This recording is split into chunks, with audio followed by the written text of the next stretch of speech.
Video 7, Gathering Primary Data, Quantitative Methods, Area I, CHES, Subcompetencies 1.3.3. Review the learning objectives for this video. Alright, now we are getting into the practical side of data collection, and this is where things start to get really interesting. When health educators collect primary quantitative data, the most common method is the cross-sectional survey. Let me break this down for you. A cross-sectional survey collects data from a defined population at a single point in time. Think of it as taking a photograph of your community's health at one moment. You might survey 500 adults in your county during the month of March to measure their physical activity levels, dietary habits, and chronic disease knowledge. This gives you a snapshot, a clear picture of where things stand right now.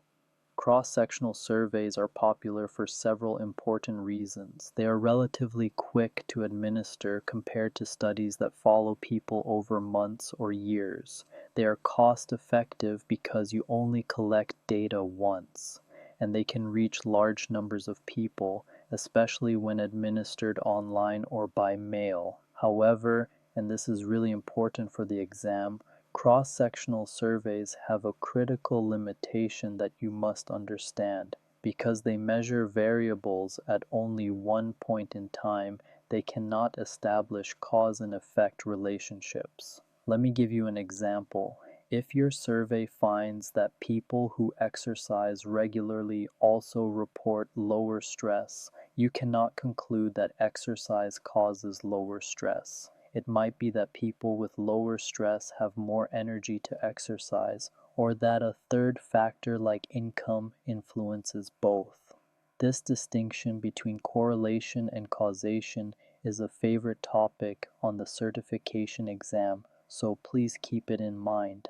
Despite this limitation, cross-sectional surveys remain the workhorse of community health assessment. They are excellent for identifying the prevalence of health behaviors, measuring community knowledge, and assessing attitudes and beliefs. They provide the quantitative foundation upon which you build your needs assessment. You are doing great. Let us look at the types of questions you will use in these surveys. When you are designing a quantitative survey instrument, you will choose between two main question types, and understanding when to use each one is a skill that will serve you well. Let us talk about closed-ended and open-ended questions. Closed-ended questions provide a set of fixed response options for the respondent to choose from. Examples include multiple choice questions, Likert scale items where respondents rate agreement from strongly disagree to strongly agree, and yes or no questions. The major advantages of closed-ended questions are consistency and efficiency. Every respondent answers using the same scale, which makes statistical analysis straightforward. You can calculate frequencies, percentages, means, and perform statistical tests with confidence. Respondents also complete closed-ended questions quickly, which improves survey completion rates. Open-ended questions, on the other hand, allow respondents to answer in their own words, without predefined options. For example, you might ask, what is the biggest challenge you face in eating healthy meals? The advantage here is depth. Open-ended responses can reveal unexpected barriers, cultural nuances, and community perspectives that you might not have thought to include as response options. That is really valuable information. However, open-ended questions take longer for respondents to answer, which can increase survey fatigue and dropout. They also require more complex analysis. You must read each response, develop coding categories, and classify answers, a process called content analysis. So here is the practical recommendation, and this is what the exam expects you to know. For quantitative needs assessments, rely primarily on closed-ended questions with a small number of open-ended questions strategically placed to capture insights you might otherwise miss. A typical approach is to end each survey section with one open-ended question, such as, "Is there anything else you would like to share about this topic?" that gives your respondents a voice while keeping your data manageable. Now, here's a topic that I find fascinating, and it is one of the most important concepts for the CHES exam. We are talking about the biases that can threaten the quality of self-report data. Since most health education surveys rely on people reporting their own behaviors, knowledge, and attitudes, these biases are always present. Being aware of them makes you a stronger professional. Social desirability bias is the most commonly tested bias, so pay close attention here. This occurs when respondents provide answers they believe are socially acceptable rather than truthful. For example, if you ask adults how many servings of fruits and vegetables they eat daily, many will overestimate their consumption because healthy eating is socially valued. Similarly, people tend to underreport behaviors like alcohol consumption, drug use, and sedentary time.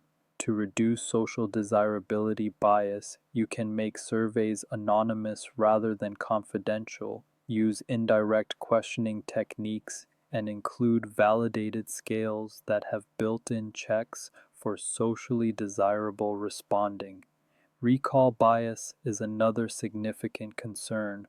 When you ask people to report behaviors from the past, their memories may be inaccurate.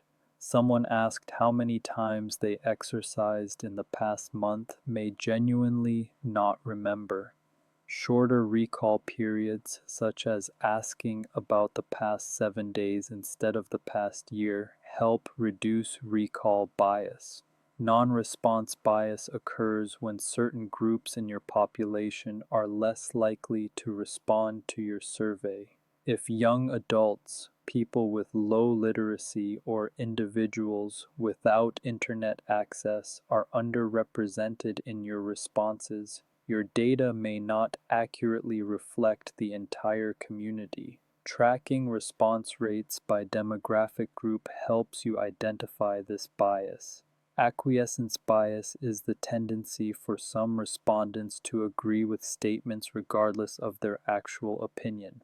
To counter this, survey designers include reverse-coded items, which are statements phrased in the opposite direction so that consistent agreement would produce contradictory responses. Here's the big picture I want you to take away from this. No self-report measure is perfectly unbiased. The goal is to minimize bias through thoughtful survey design, validated instruments, and careful analysis. Knowing these biases and how to address them will help you on the exam and make you a more effective health educator. Read the scenario stem aloud. Give students 30 seconds to consider options before advancing.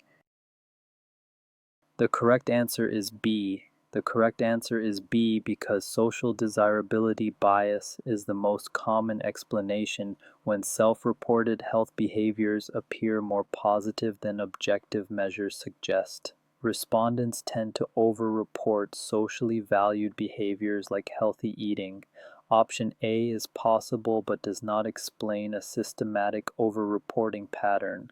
Option C could contribute but is not the most likely primary explanation. Option D is plausible but would require evidence that non-responders differ systematically, which is not indicated in the scenario.